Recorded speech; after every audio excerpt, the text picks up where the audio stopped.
Hello friends, welcome to my channel. আজকে আমি পুঁটি মাছ দিয়ে লাউ শাকের পাতলা টলটলে ঝোল রান্নার রেসিপি নিয়ে এসেছি। মশলা ছাড়া স্বাস্থ্যকর এই ঝোলটা যদি রান্না করা হয় তাহলে গরমের দুপুরে সবাই তৃপ্তি করে খেয়ে নেবেন। রান্না করা খুবই সহজ, একদম কম সময় হয়ে যায়। তাহলে চলুন দেখে নিই কীভাবে রান্না করব। তো পুঁটি মাছ দিয়ে লাউ শাকের ঝোল রান্না করার জন্য এইখানে আমি নরম ডোগা কচি পাতা কেটে নিয়েছি। তবে নরম ডোগাগুলিকে হালকা একটু ছিলে নেবেন। লাউ শাকের ডোগা যদি বেশি ছিলে নেওয়া হয় তাহলে টক ভাব লাগে, তখন কিন্তু ভালো লাগে না।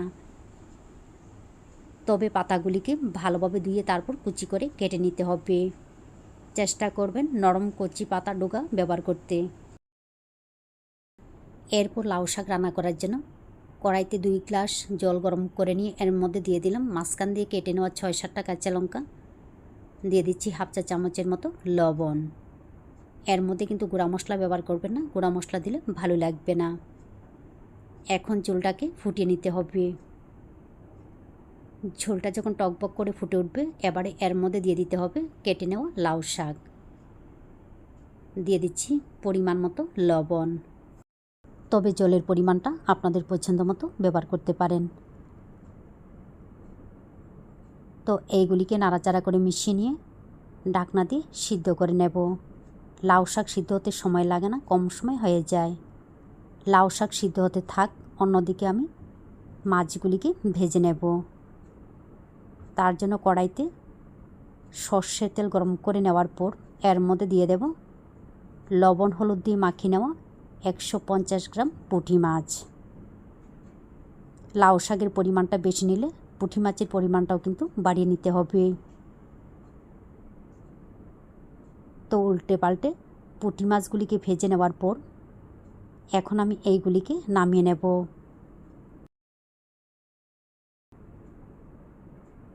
অপর দিকে দেখুন লাউ শাকও কিন্তু সিদ্ধ হয়ে গেছে। কচি লাউ শাক সিদ্ধ হতে বেশি একটা সময় লাগে না, 10-12 মিনিট রান্না করলেই হয়ে যায়। এখন লাউ শাকের পাতাগুলিকে হাতার সাহায্যে এইভাবে একটু মিশিয়ে নেবেন। এইভাবে যদি একটু মিশিয়ে নেওয়া হয় তাহলে আরও বেশি ভালো লাগে। এখন আমি এইগুলিকে সম্বার দেব। তার জন্য মাছ ভাজা তেলের মধ্যে দিয়ে দিচ্ছি সর্ষের তেল। তেল গরম হয়ে গেলে এর মধ্যে দিয়ে দেব 1 চা চামচ রাঁধুনি ফোড়ন।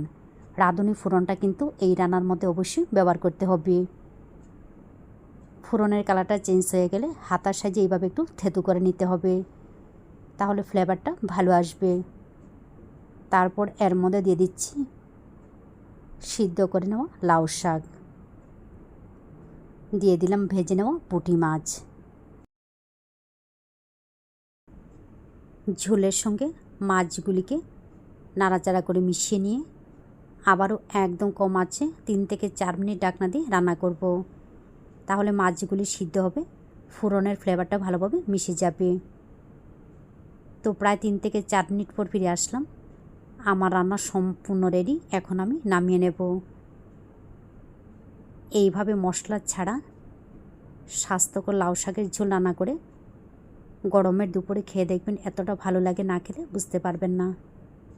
তো আমার এই স্বাস্থ্যকর লাউ শাক রান্না যদি আপনাদের ভালো লেগে থাকে তাহলে অবশ্যই লাইক, শেয়ার এবং সাবস্ক্রাইব করবেন। আপনারা ভালো থাকবেন, সুস্থ থাকবেন আর আমার ভিডিও